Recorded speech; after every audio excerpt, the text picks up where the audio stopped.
아멘. 자, 여러분들 지금까지 살면서 세상이 완전히 달라져 보인 때를 경험한 적이 있습니까? 매일 보던 햇살인데 오늘따라 유난히 더 밝아 보이고, 매일 걷던 길인데 오늘따라 유난히 더 행복을 느끼는 순간 말입니다. 있어요, 없어요? 있죠? 그러면 반대로 갑자기 세상이 다 싫어지는 순간이 있었습니까? 바뀐 건 아무것도 없는데 우리의 마음에 따라 어떤 날은 세상이 아름다워 보이고 어떤 날은 세상이 다 싫어지는 겁니다. 왜냐하면 우리의 마음은 이 세계를 바라보는 또 다른 눈이기 때문입니다. 여러분, 이런 말을 들어본 적 있습니까? 네가 나를 길들인다면 내 삶은 햇살이 비추는 것처럼 환해질 거야. 이 글귀를 본 적이 있으세요? 네. 바로 어린 왕자에 나오는 이야기입니다. 여우가 어린 왕자에게 하는 말인데요. 이 어린 왕자는 제가 다 읽어봤을 거라고 생각하고, 리더들이 다 읽어봤다고 하길래 그 어린 왕자에서 느꼈던 거 한 가지만 얘기해 보라고 했는데 아무도 대답을 못하는 거예요. 그래서 제가 조금 줄거리를 준비를 했거든요. 그래서 한번 제가 이 어린 왕자와 오늘 말씀을 좀 접목시켜서 전해주고 싶어서 이렇게 준비했는데, 여우가 어린 왕자에게 하는 말이었는데요. 어린 왕자에게는 예쁜 장미꽃이 하나 있었습니다. 정성을 다해서 이제 장미꽃을 돌보았는데요. 이 장미는 너무 허세가 심하고 까탈스러운 장미였습니다. 그래서 그런 장미에게 너무 상처를 받은 어린 왕자는 자신이 있던 그 소행성을 떠나서 방황을 하게 됩니다. 그래서 지구에 도착하게 되었는데, 세상에 하나뿐이라고 생각했던 장미가 지구에서는 너무나 흔한 존재라는 것을 알게 된 것입니다. 그래서 너무 실망한 어린 왕자는 너무 슬퍼하고 엎드려서 울고 있는데, 그때 여우가 한 마리 나타났습니다. 그래서 어린 왕자가 여우에게 나 지금 너무 슬퍼, 나랑 좀 놀아줘 라고 이야기를 했습니다. 그런데 여우가 이렇게 말하는 겁니다. 우리는 서로 길들여지지 않았기 때문에 함께 놀 수가 없어 라고 이야기를 하는 겁니다. 그래서 어린 왕자가 이렇게 묻습니다. 길들인다는 게 뭐야? 여우가 이렇게 대답했습니다. 관계를 맺는다는 뜻이야. 지금 나는 너에게 수많은 여우들 중 하나일 뿐이지만 나를 길들인다면 나는 너에게 단 하나뿐인 존재가 되는 거야. 이거 좀 와닿으세요? 문학을 사랑하시나요? 여우는 계속해서 말했습니다. 지금 내 삶은 너무 재미가 없어. 너무 단조로워. 하지만 네가 나를 길들인다면 내 삶은 햇살이 비추는 것처럼 환해질 거야. 저기 밀밭을 봐. 이렇게 밭을 보면은 원래 밀밭은 내게 아무런 의미가 없었어. 그런데 이제 밀밭을 보니까 너의 머리, 황금 머리칼이랑 너무 닮은 것 같아. 그래서 너가 나를 길들인다면, 우리가 친해지고 특별해진다면, 이제 나는 밀밭을 보면 네가 떠오르기 때문에 밀밭을 보면 나는 행복해질 거야. 밀밭을 스쳐 지나는 바람 소리도 사랑하게 될 거야 라고 이야기를 합니다. 그래서 어린 왕자가 이렇게 말합니다. 그럼 너를 어떻게 길들이는데? 여우가 이렇게 말합니다. 그거는 시간이 필요해. 매일 같은 시간에 와줄래? 너가 4시에 온다면 난 3시부터 설레일 거야. 4시가 가까워질수록 나는 점점 행복해지겠지. 그리고 여우와 어린 왕자가 헤어지게 되었을 때 여우가 이렇게 말합니다. 너에게 해줄 말이 있어. 중요한 것은 마음으로 봐야 하는 거야. 중요한 것은 눈에 보이지 않는 거야. 네 장미가 소중한 존재가 된 것은 너와 장미가 함께 보낸 시간 때문이야. 너는 너가 길들인 대상에 대하여 책임을 져야 해 라고 이야기하며 헤어집니다. 어린 왕자가 누구에게로 갔을까요? 그거는 설교 결말에. 어린 왕자와 장미는 서로에게 길들여졌기 때문에 서로를 책임질 대상이 된 것입니다.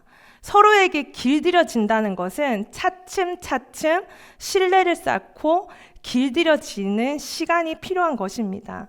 여우는 어린 왕자에게 길들여진다는 것이 서로에게 특별한 존재가 되는 과정임을 설명해 주었습니다. 이 책은 제가 20대에 읽고 너무 감동을 받아서 책 전체를 필사를 했습니다. 제 손으로 처음부터 한글과 영어로 끝까지 다 적고요. 심지어 책에 있는 그림까지 다 똑같이 그렸습니다. 그리고 제가 존경하는 분에게 이 책을 선물로 드렸는데요. 당시에 저희 청년부 목사님께 드린 것입니다. 제가 이 책을 필사할 당시에 저의 청년부 목사님이 저를 그렇게 사랑해 주신다고 느꼈기 때문입니다.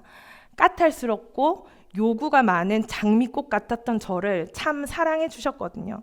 그래서 저는 그냥 평범하고 보잘것없는 사람에 불과했는데 저를 소중하게 대해주시고 특별하게 대해주시는 목사님을 통해서 제가 하나님 앞에서 소중한 사람이라는 것을 매 순간 깨닫게 해주셨고 나의 삶도 하나님 안에서 특별해질 수 있겠다는 소망과 기대를 주셨기 때문입니다. 그래서 저의 20대를 생각해 보면요, 공동체 안에서 하나님 안에서 길들여지는 시간의 과정이었습니다. 그 전까지는 힘든 일이 있으면은 원망부터 하던 저였는데 언니 오빠들과 함께 공동체 생활을 하면서 고민을 이야기하니까 언니 오빠들이 기도를 해주더라고요. 같이 기도하자고 말해주더라고요. 늘 미래에 대해서 불안해하던 저에게 또 하나님께서 우리의 삶을 책임져 주신다는 믿음으로 함께 살아가는 법도 배우게 되었습니다. 여호가 말했듯이 하나님께서 나를 길들이셔서 저의 삶은 드디어 햇살이 비추는 것처럼 밝아지게 된 것입니다. 이제는 고난이 아니었고 삶의 크고 작은 일들 속에서 하나님으로 인해서 특별해지는 삶을 살게 된 것입니다. 우리가 이번 달은 시편을 읽고 있는데요.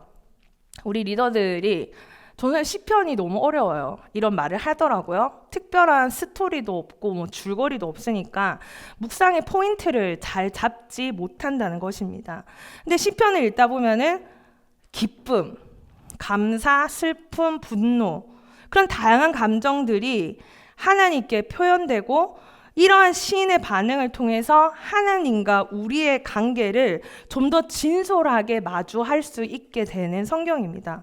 그래서 시편을 묵상하다 보면요, 삶의 다양한 순간에서 하나님과 어떻게 교제해야 되는지를 배우게 되는 것입니다. 나는 슬플 때는 하나님과 어떻게 교제해야 되지? 나는 화날 때는 하나님과 어떻게 교제해야 되지? 그럼 나는 기쁠 때는 하나님과 어떻게 해야 되지? 그 모든 것이 시편에 나와 있다는 것입니다. 그래서 시편을 읽다 보면은 우리는 공감이라는 것을 하게 됩니다. 제가 이제 어디 이렇게 가면은 가끔씩 리더들을 이렇게 모임을 인도하게 시키는데 꼭 리더들이 하는 말이 있어요. 아유, 전도사님 준비하신다고 힘드셨겠어요. 이런 얘기를 꼭 해주더라고요. 그러니까 본인이 해보니까 이제 조금 마음을 아는 건데, 공감. 맞아.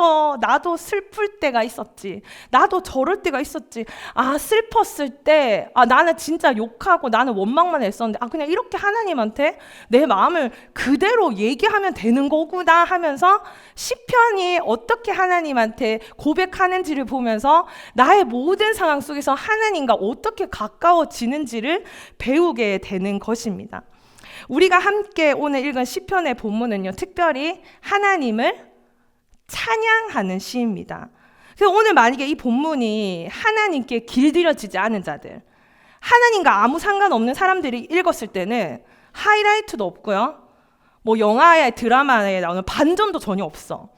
그리고 대단한 스토리도 없고 시시하고 재미없는 글이 될 수도 있지만, 여러분들 이별을 경험한 사람은 이별 노래를 들으면 마음이 아파요. 맞아요? 고개를 많이 잘 끄덕여 주셔서 감사하고요. 사랑을 하는 사람이 듣는 사랑 노래는 구구절절 그렇게 맞는 말만 할까 싶잖아요. 그러니까 하나님과의 특별한 관계 속에서 그 사랑 속에서 살고 있는 자들이 만약에 오늘 이 시편을 읽게 된다면 어떻게 된다고요? 공감. 맞아. 나도 그럴 때 하나님을 느꼈었는데, 맞아, 나도 그거 보면서 하나님이 생각났었는데 라고 감탄하며 고백할 수밖에 없는 사랑의 세레나데가 되는 것입니다. 우리 1절을 같이 한번 읽어보겠습니다. 시작! 하나님이여 찬송이 시온에서 주를 기다리오며 사람이 서원을 주께. 아멘. 저는 이 표현을 딱 읽으면서 이게 시편이 노래니까 되게 감정을 입혀서 막 묵상을 했거든요. 뭐가 주님을 기다리고 있다고요? 찬송이 주님을 기다리고 있대요. 그러니까 원래 주인공이 가장 늦게 등장하는 법이잖아요. 그 패션쇼의 제일 마지막에 패션 디자이너가 나오는 것처럼 무대의 주인공은 가장 늦게 오는 것입니다. 그러니까 이 찬양을 하는 시인이 하나님이 먼저 와서 나를 기다리게 하고 싶지가 않다는 거예요. 내가 하나님을 너무 사랑하고 내가 하나님을 너무 찬양하고 싶고 내가 하나님께 너무 감사하고 싶어서 내가 모든 것들을 다 준비해 놓고 있을 테니까 주님 빨리 오세요 라는 그 마음이 너무나 느껴지는 겁니다. 그래서 이 구절을 묵상하면서 우리 예배의 모습을 다시 한번 제가 기대하게 되었습니다. 제가 이제 다른 교회를 비방하고 싶지는 않지만 제가 이제 좋은 교회를 갔는데 딱 찬양 시작할 때 이렇게 채워져 있지가 않더라고요. 전 맨날 우리 청년들 왜 맨날 예배 시간에 늦게 와 이랬거든요. 근데 우리 청년들이 예배 시간을 엄청 잘 지키는 거였다는 것을 그래서 너무 감사한 거예요. 그리고 오늘도 이제 새 신자들이 왔는데 이렇게 북적북적 대니까 예배가 2시에 시작된다고 하니까 놀라는 거예요. 다 이렇게 이미 와서 이렇게 있다 보니까. 그래서 우리 청년들은 하나님을 기다리게 하지 않고 먼저 와서 하나님을 기다리는 예배자들이구나. 하나님 감사합니다. 이런 생각이 들었어요. 그래서 우리 항상 예배할 때 하나님이 먼저 와서 기다리는 우리의 예배가 아니라 우리가 다 준비해놓고 하나님 너무 찬양하고 싶어요. 하나님 너무 만나고 싶어요. 하나님 빨리 오세요. 나 기다릴게요. 라고 할 수 있는 그런 예배 드릴 수 있는 우리 모두 되기를 주님의 이름으로 축복합니다. 2절을 함께 읽어봅니다. 기도를 들으시는 주여 모든 육체가 주께 나아오리이다. 이 세상을 만드신 창조주 하나님, 찬양받기에 합당하신 주님께서 나의 기도를 들으신다는 거. 여러분 이게 얼마나 감사한가 하면요. 대부분의 기도는 아주 은밀한 곳에서 이루어집니다. 맞죠? 저는 남편 잠들면 기도하거든요. 남편한테도 들키기 싫은 나의 자존심, 나의 아픔, 상처, 나의 고민, 답답한 마음, 억울한 거 하나님께 다 고백했습니다. 저희 청년부 리더들이 요즘 함께 읽고 있는 책이 살아있는 교회를 해부하다입니다. 이때까지 우리가 죽은 교회를 부검하다 책을 읽었다고 했잖아요. 이게 끝나서 지금 살아있는 교회를 해부하다는 책을 읽고 있는데 또 이번 주 읽은 챕터가 기도에 관한 챕터였는데 살아있는 교회는 반드시 기도한다. 이것이 주제였습니다. 그리고 이제 한참을 기도에 관한 이야기, 기도에 관한 토론, 기도를 하다가 12시 반, 1시에 우리 리더들이 헤어졌는데 또 집에 가는 길에 또 한 리더가 또 저에게 이렇게 묻는 겁니다. 전도사님은 기도가 힘든 적이 없으셨어요? 라고 저에게 묻는 겁니다. 제가 대답했습니다. 항상 힘들다. 기도하는 거 늘 힘들다. 너무 힘들다. 왜냐하면 기도하면 하나님 말씀대로 살아야 되는데 나는 아직 내 생각대로, 내 판단대로, 내 뜻대로 살고 싶으니까 하나님의 뜻대로 순종하며 살아야 하는데 그게 너무 힘들기 때문에 기도하는 게 너무 힘들다고 대답했습니다. 그리고 그 리더가 계속 얘기하더라고요. 전도사님 저는 근데 더 기도하고 싶어요. 기도가 너무 힘든데 정말 기도해야겠다는 생각이 들어요. 이런 얘기를 한참 하다가 이제 저는 집으로 들어갔는데 또 다른 리더 한 명이 또 메시지가 와 있는 겁니다. 전도사님 제가 너무 교만했던 것 같아요. 하나님 없으면 아무것도 아니라는 거 아는데 왜 저는 지금까지 기도하지 않았을까요? 저 더 많이 기도하고 싶어요. 이렇게 또 메시지가 왔더라고요. 그리고 어제 우리 또 한 형제가 이렇게 해맑게 웃으면서 이렇게 굿즈를 만든 사진을 아까 봤는데 어제 우리 리더들이 또 함께 모여서 전도 축제 굿즈를 다 만들고 또 이제 다 끝나서 집에 갔는데 또 어떻게 하다 보니까 또 리더 몇 명만 남게 되었습니다. 근데 누구냐도 할 거 없이 또 기도에 관한 이야기를 하고 있더라고요. 그러니까 금요 기도회 마치고 집에 가서 더 기도하고 싶어서 기도하다가 잠들었다고 또 이야기하고, 그리고 제가 청년부 기도 제목을 제가 받아서 기록하는 기도 앱이 있거든요. 근데 그 앱은 그 기도 제목을 넣어놓고 그 기도 제목이 이루어지면 제가 던이라고 누르면 기도 제목이 이루어진 곳으로 옮겨가고, 아직 그 기도 제목이 응답받지 않았으면 여전히 기도 제목에 남아있어서 알람 알람을 울립니다. 그래서 제가 그게 이제 이루어질 때까지 기도하는 앱이 있는데 제가 그 리더들한테 한번 소개를 시켜줬는데 그 리더 중에 한 명이 그 앱을 다운받아서 쓰고 있다는 겁니다. 그게 기도 훈련에 너무 좋아요, 전도사님. 이렇게 이야기를 하는 겁니다. 그러면서 기도에 관한 이야기를 계속해서 하는 겁니다. 그러니까 기도를 했다고 말하지 무슨 기도를 했는지는 저에게 말 안 해줬거든요. 그러니까 그게 너무 특별한 거잖아요. 저 리더는 그 밤에 그 시간에 그렇게 기도하고 집에 갔는데도 또 무슨 기도를 했을까? 하나님과 점점 특별해지고 있는, 친밀한 관계를 맺고 있는, 특별한 교제를 하고 있는 그 리더들의 그 얼굴에 너무 행복함이 묻어 나오더라고요. 나 하나님이랑 이만큼 친하다고, 나 하나님이랑 나랑 특별하다고 말해주는 것 같았습니다. 그렇게 자랑한 건 절대 아니고요. 제가 그렇게 느낀 겁니다. 하나님과 아주 은밀하고 깊게 길들여지며 사귀어지는 특별한 관계를 맺고 있는 자들. 그래서 저는 어쩔 때는 남편이 빨리 잠들었으면 좋겠어요.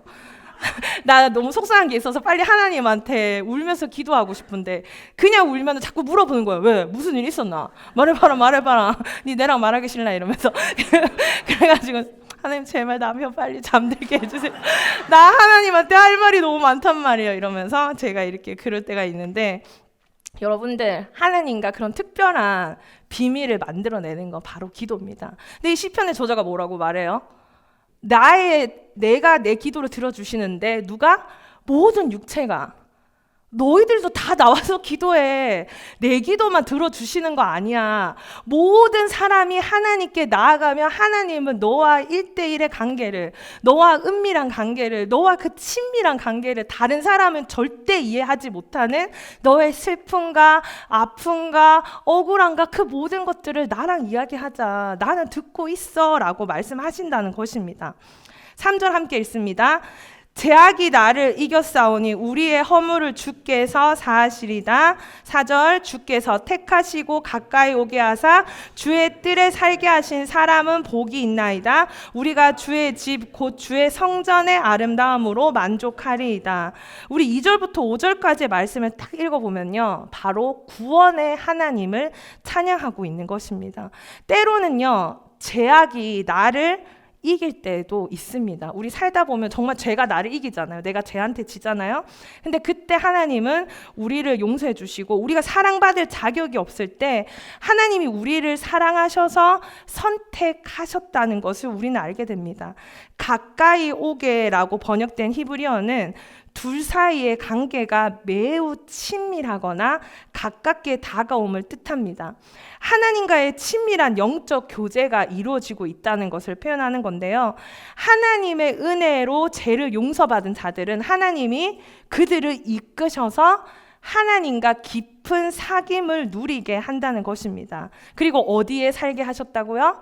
주의 뜰에, 4절에 주의 뜰에 살게 하신, 성소의 앞마당을 가리키는 건데요. 제사장과 일반 백성이 제사 후에 제물을 함께 나눠 먹던 장소입니다. 살게 하신으로 번역된 히브리어는 단순히 그냥 거주하는 게 아니라 그런 공간적 의미를 넘어서 서로의 삶을 공유한다는 뜻입니다. 주의 뜻에 살게 하시는 주님의 임재가 있는 처소에서 계속해서 하나님과 교제가 친밀하게 이루어지고 있다는 것을 이야기하는 것이죠. 이 시편 기자는요, 첫 번째 택하시고 두 번째 가까이 오게 하고 어떻게 해요? 살게 하신 이 세 가지 표현을 통해서 진짜 복을 누리는 사람이 누구인지를 알려주는 것입니다. 하나님께서 여러분들을 가깝게, 자기에게 가깝게 오게 하셔서 뭐를 하신다고요? 길들이신다고요. 아주 특별하게, 아주 친밀하게 나에게 맞는 방법으로 그 구원의 하나님을 이 시편의 기자는 찬양하는 것입니다. 어떤 하나님을 찬양했다고요? 구원의 하나님. 한번 보여주실래요? 구원의 하나님. 하나님께서 우리를 구원하셨는데 그것의 감사를 이렇게 표현을 하는 것입니다. 자, 그리고 우리 6절 말씀에 한번 볼까요? 한번 보세요. 지금 이 부분은 하나님이 어떤 하나님을 찬양하는 것일까? 주는 주의 힘으로 산을 세우시고 권능으로 띠를 띠시고 7절에 바다의 설렘과 물결의 흔들림과 만민의 소요까지 8절에 땅 끝에 사는 자가 주의 징조를 두려워하고 아침이 되는 것과 저녁이 되는 것을 즐거워하게 하시는데 이건 어떤 하나님입니까? 바로 이 세상 전부를 통치하시는 하나님, 통치자 하나님을 찬양하고 있는 것입니다. 여러분들 세상을 봤는데 이 세상이 우연히 생겨난 것이 아니라 하나님의 힘으로 산이 지어졌구나. 바다와 물결을 그리고 만민까지 하나님께서 지정하셨구나. 아침이 되고 저녁이 되는 것을 하나님이 만드신 것이 하나님이 원하시는 대로 움직이는 것을 보고 즐거워하시는 게 우리 하나님이구나. 바로 이 세상 만물을 통치하시는 하나님을 찬양하고 있는 것입니다. 산은 산이요 물은 물이다 이게 아니고요. 산을 봤는데 하나님과 내가 길들여져 있고 특별한 관계이다 보니까 산을 봤는데 누가 생각나? 하나님이 생각나는 거예요. 물을 봤는데 하나님이 생각을 나는 거야. 사랑하는 사람을 봤는데 하나님이 생각난다는 거죠. 온 세상을 봐도 여기 보고 저리 봐도 요리 보고 저리 봐도 하나님의 통치하심이 보인다는 것입니다. 달라 보인다는 것입니다. 그 다음은 또 어떤 하나님을 찬양하고 있나요? 땅을 돌보시고 10절에 보니까 담비로 부드럽게 하시고 싸게 복을 주시고 11절 한 해를 간시우시고 들의 초장에도 또 초장을 양떼로 옷 입고 골짜기는 곡식으로 덮었다. 아 곡식이 많네라고 하지 않고 어떤 하나님을 찬양합니까? 함께 읽어봅니다. 공급자 하나님, 하나님이 다 먹이시는구나, 하나님이 다 채우시는구나 라고 찬양을 하는 것입니다. 제가 오늘 설교 제목을 이렇게 지어봤잖아요. 설교 제목이 뭐예요? 아주 특별한 사귐. 여러분들 이런 교재 해보셨어요? 그 사람과 나만 아는 아주 특별한 일들, 특별한 음식들, 특별한 추억들. 하나님과 여러분 그런 거 있으십니까? 하나님, 우리 모두가 알고 있는 하나님 말고 여러분과 함께 추억을 쌓은 그 하나님이 여러분에게 있습니까? 하나님과 아주 특별하고도 깊은 사귐의 관계를 맺으셨습니까? 길들여진다는 거, 여우가 말했던 길들여진다는 것은 이제 하나님 때문에 내가 바라보는 모든 것이 어떻게 보인다고요? 아름답게 보이는 것입니다. 마치 사랑하는 사람과 함께 갔던 식당은 어떻습니까? 내게 너무 특별해요. 그래서 어떤 사람은 저 떡볶이집 매워라고 하겠지만 전 그곳에 사랑이 꽃피었거든요. 예, 그 떡볶이집은 잊을 수 없어요. 제가 한국 10년 만에 갔는데 그 떡볶이집 제일 먼저 갔습니다. 함께 먹은 음식이 특별한 것처럼 함께 나눴던 시간이 특별한 것처럼 내가 바라보는 모든 것에 누구의 흔적이 묻어 있다고요? 하나님의 흔적이 묻어 있어서 나는 너무 행복한 사람이 된다는 것입니다. 저는 청년회 때 만난 귀한 목회자 그리고 좋은 공동체를 통해서 저는 하나님을 정말 깊이 경험했고요. 그때부터 제 인생은 조금씩 달라지기 시작했습니다. 성경책은 항상 저에게 장식품 아니면 베개였어요. 근데 그 다음부터는 제 인생의 나침반이 되었고요. 기도는 항상 형식적인 거였는데 살아있는 하나님과 아주 친밀하고 사적인 대화의 시간이 되었습니다. 성령님은 알 수 없는 신비한 존재였지만 내 안에 살아계셔서 나의 말과 행동 가운데 계속해서 주장하시는 분이셨습니다. 달라진 것은 이것이 전부가 아니었습니다. 늘 원망하고 불평했던 가족들을 바라보는 눈이 달라진 거예요. 하나님이 우리 가족을 사랑하셔서 이런 어려움과 아픔을 겪게 하셨구나라는 것을 깨닫게 되었습니다. 그러니까 가족들 한 사람 한 사람이 불쌍해 보이기 시작하는 겁니다. 날 아프게 했던 사람들은 이제 더 이상 나의 원수가 아니라 그들을 용서하고 사랑함으로써 하나님의 사랑을 알아갈 수밖에 없게 만드는 존재들로 보이기 시작했습니다. 내가 왜 이 일을 해야 되지라는 의심은요, 모든 것을 합력해서 선을 이루시는 하나님을 기대하게 했습니다.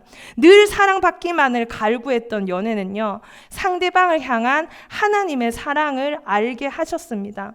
나의 연애 대상이 아니라 나랑 연애하는 대상이 하나님의 자녀로 보이기 시작하더라고요. 그러니까 상대방을 향한 기도가 간절하게 나왔습니다. 처음에 연애를 할 때 하나님 연애 잘하게 해주세요. 제발 사랑받고 싶어요. 정말 저를 사랑해주는 사람이 되게 해주세요 라고 기도를 정말 많이 했거든요. 그런데 기도를 하면 할수록 하나님과 사이가 깊어지니까 기도의 내용이 바뀌었어요. 어떤 기도가 나왔는가 하면은 하나님, 이 사람이 하나님 사랑 알게 해주세요. 하나님 사랑 깨닫게 해주세요. 하나님이 자신을 얼마나 사랑하는지 알게 해주세요. 이런 기도를 하게 됐고, 어떤 날은 이제 제가 함께 교제하는 형제랑 제자훈련을 받았는데요. 그 제자훈련 내내 뭐 기분이 안 좋은지 말을 한마디도 안 하고 앉아 있는 거예요. 2시간 동안. 그러면 막 화가 났을 건데 이렇게 어두운 영화 떠나가라 이러면서 뒤에서 이제 기도를 하고 집에 돌아와서 밤새워서 기도한 적이 있습니다. 하나님 사랑으로 만져달라고, 그 아픈 마음을 위로해달라고. 그렇게 계속해서 기도하다가 그 사람의 아픔이 나의 아픔이 되는 거예요. 그 사람이 힘들었던 일인데 내가 그 아픔이 고스란히 느껴지니까 그 사람의 아픔과 상처를 치유해달라는 기도가 나오는 겁니다.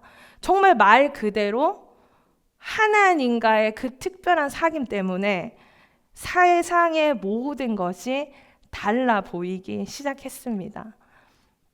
결론입니다. 여호와의 대화를 통해서요, 자신이 떠나온 별에 남아있는 장미에 대해서 어린 왕자는 생각하게 됩니다. 장미는 너무 변덕스럽고요, 요구하는 것도 너무 많았고 자존심도 너무 셌습니다. 그래서 어린 왕자는 너무 많이 상처를 받았는데, 그 장미가 어린 왕자에게는 그럼에도 불구하고 서로에게 길들여졌기 때문에 이 세상에 하나밖에 없는 특별한 존재, 그것은 세상에 널려있는 그냥 장미가 아니라 나의 장미라는 것을 깨닫게 됩니다. 그래서 그 사랑을 지키기 위해서 뱀에 물려서 죽음까지 각오하고 다시 별로 돌아가기를 결심하면서 이 어린 왕자는 끝이 나게 되는데요. 요즘은 손절의 문화잖아요. 힘들면 포기하고 안 맞으면 너 안 보면 그만이야. 포기하고 관계를 끊는 게 지혜로운 거라고 말하는데, 서로에 대한 책임을 지지 않는 시대인데, 그래서 사람들은 진정한 관계를 누리지 못하고 점점 외로움 속에 빠지게 되는 것이라고 어린 왕자라는 동화를 통해서 우리에게 말해주고 있습니다. 수많은 장미꽃은 어린 왕자에게 아무 의미가 없는 꽃들입니다. 왜입니까? 어린 왕자가 시간을 들여서 정성을 가꿔서 특별한 관계로 케어받은 장미가 아니기 때문입니다. 누군가와 독특하게 길들여지고 유일한 누군가와 사랑을 주고 받게 되었을 때 그 존재가 특별해지는 것처럼, 여러분들이 누군가와 독특하게 길들여지고 유일한 누군가와 사랑을 주고받고 있을 때, 진정한 사랑과 헌신의 관계를 주고받는 관계가 되었을 때 비로소 그 존재는 진짜 아름답고 소중한 존재가 되는 것처럼, 이 시편의 저자는 오늘 처음부터 어떻게 고백합니까? 하나님께서 우리에게, 저에게, 그리고 여러분에게 주신 것은 시간이 아니라, 정성이 아니라 자신의 하나밖에 없는 아들 예수 그리스도, 하나님과 우리가 사귀기 위해서, 교제하기 위해서, 그 사귐 안에 들어오게 하기 위해서 예수님을 내어주셨다는 것을 기억하며 감사하고 있다는 것입니다. 하나밖에 없는 독생자 아들 예수님을 우리의 사귐을 위해서, 우리와 특별한 관계가 되기 위해서 주신 것입니다. 저에게는 소중한 친구들이 많거든요. 저는 그 친구들이 너무 귀하고요, 여러분들한테 자랑할 때도 많고, 제가 한국에 있었던 청년부 언니들은 지난주에도 저 한 4명 정도 연락했어요. 밤새도록. 저 유튜브 보고 영욱이 키가 큰 것 같아 이러면서 그래서 아니 키는 줄어들고 있는데 이렇게 농담도 하고 우리 기도 제목도 보여주고, 아직까지도 그런 관계를 맺고 있는데, 그래도 목숨을 내어준 친구는 없잖아요. 저는 철없을 때 남자친구에게 항상 물었어요. 나를 위해 죽어줄 수 있어? 나를 얼마나 사랑해? 그러면 이제 항상 흔들리는 이제 남자친구의 눈빛을 보았는데, 여러분이 그런 거를 물어볼 필요도 없잖아요. 왜요? 이미 여러분을 위해 목숨까지 내어주신 분이 계시잖아요. 여러분이 얼마나 소중한 존재인지는 어린 왕자가 죽을 수도 있는데 뱀에 물려서 그 장미를 사랑하고 책임지기 위해 갔던 것처럼, 예수님께서는 자신의 목숨을 내어주시면서 여러분이 얼마나 자신에게 소중한 존재인지 증명을 하셨잖아요. 하나님께 여러분이 어떤 존재인지, 어떤 가치인지를 보여주셨잖아요. 그걸 깨달은 시편의 저자는 하나님, 내가 먼저 와서 기다릴게요. 내가 먼저 와서 하나님을 찬양할 모든 준비를 끝내놓고 나는 하나님을 기다릴게요. 하나님은 나의 구원자 되시잖아요. 그리고 하나님, 산을 보고 물을 보니까 하나님이 다 통치하시네요. 하나님이 공급도 하시네요. 이렇게 찬양을 올려드리고 있는 것입니다. 여러분들, 내가 얼마나 소중한 존재인지 하나님께, 내가 하나님과 얼마나 특별한 관계를 맺고 있는지를 깨달은 자들을 드릴 수 있는 거는 찬양이고 감사인 것입니다. 그래서 이 시편의 저자는 감사하는 거예요. 찬양하는 거예요. 믿음의 최고의 표현은 감사이기 때문입니다. 여러분이 하나님을 믿습니까? 그러면 감사하셔야 됩니다. 하나님의 사랑을 의심하지 않는다면 감사로 표현하십시오. 여러분이 그런 하나님의 사랑을 자랑하고 싶다면 최고로 하나님을 찬양하십시오. 감사는 일상을 기적으로 만드는 것입니다. 금요일마다 많은 숫자는 아니지만 함께 모여서 말씀을 보고 기도를 하고 있는 지체들이 거의 이제 정해져 있어요. 그리고 이어서 이제 리더 모임을 하는데요.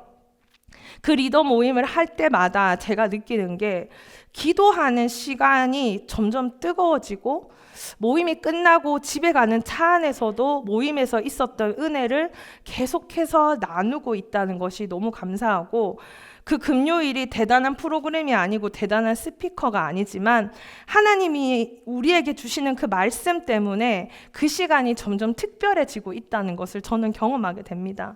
그리고 매일매일 어려움 속에서 기도하는 자리를 선택하고 참석하는 지체들과 금요일마다 소중한 추억이 쌓이고 있는 게 제 눈에 보입니다. 그리고 함께 울면서 함께 웃으면서 하나님과 교제하는 그 시간들이 저에게 너무나 소중하게 느껴집니다. 저는 제 20대를 생각하면 너무 행복해요. 너무 재밌었어요. 교회 언니 너무 좋았어요. 오빠들 너무 좋았어요. 우리는 교회 마치고 항상 카페에 가서 12시까지 차 마시고 이야기하면서 헤어졌거든요. 신앙 안에서 아름다운 관계를 경험한 기억이 있습니다.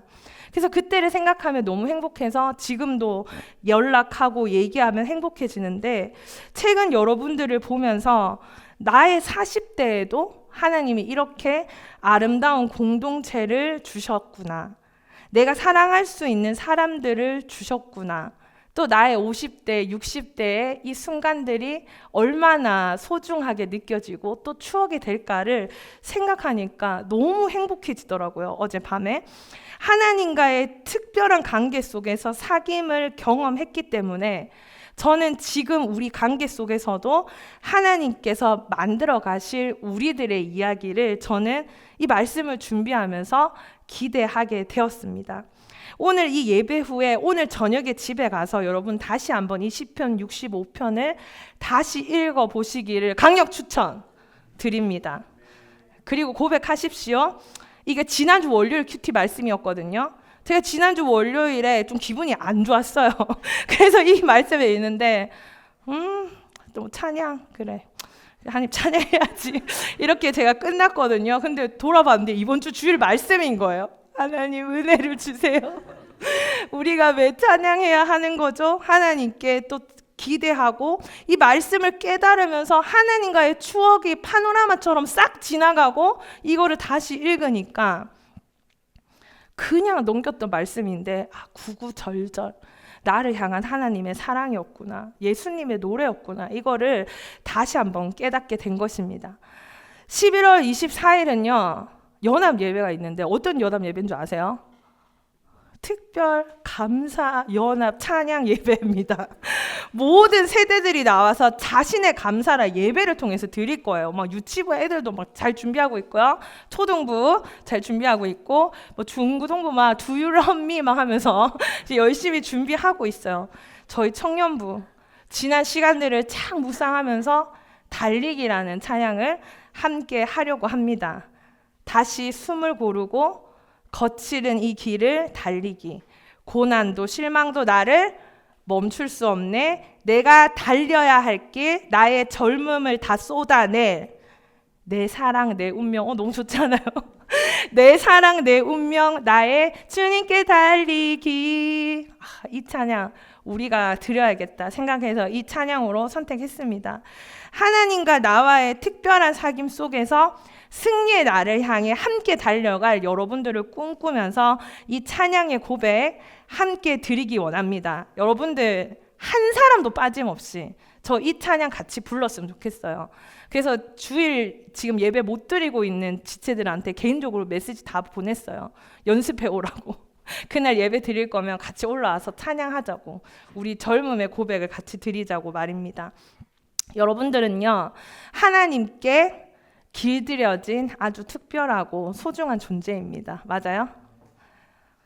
오늘 여러분이 이 자리에 있기까지 여러분을 향한 보이지 않는 하나님의 사랑과 수고와 애씀이 있었습니다. 여러분 한 사람을 위해서 아들 독생자를 내어주셨는데요. 그것이 여러분을 가치 있게 만들어주는 것입니다.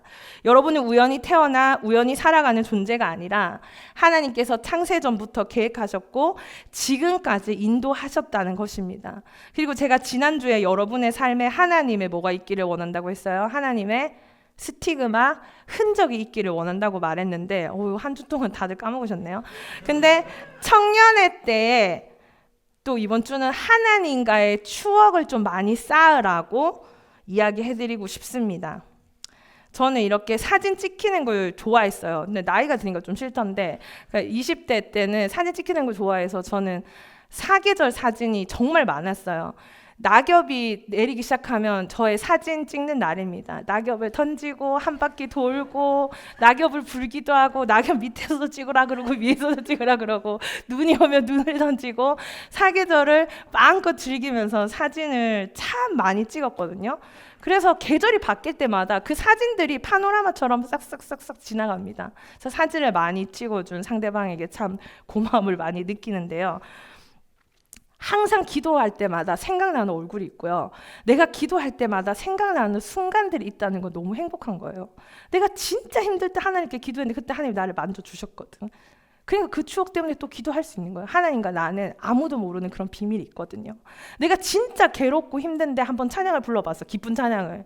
그냥 미친 척하면서 난 지금 울 수밖에 없는데 집에서 혼자 춤추면서 찬양해봤는데 마음이 기뻐지고 하나님께서 하시겠다는 확신이 생기는 거야. 난 슬플 때 기쁜 찬양을 할 수 있는 거예요. 하나님과 나의 그런 비밀이 있거든요. 여러분들 그런 비밀스러운 기도의 시간 꼭 만드시기 바랍니다. 특별한 교제의 시간 꼭 만드시기 바랍니다. 그래서 산을 봐도 바다를 봐도 불어오는 바람 속에서도 비치는 태양빛 속에서도 특별한 음식을 마주할 때도 하나님이 생각나는 사람들, 감사가 떠오르는 사람들, 바로 여러분이 이 시편의 저자가 되기를 주님의 이름으로 축복합니다. 함께 기도하겠습니다.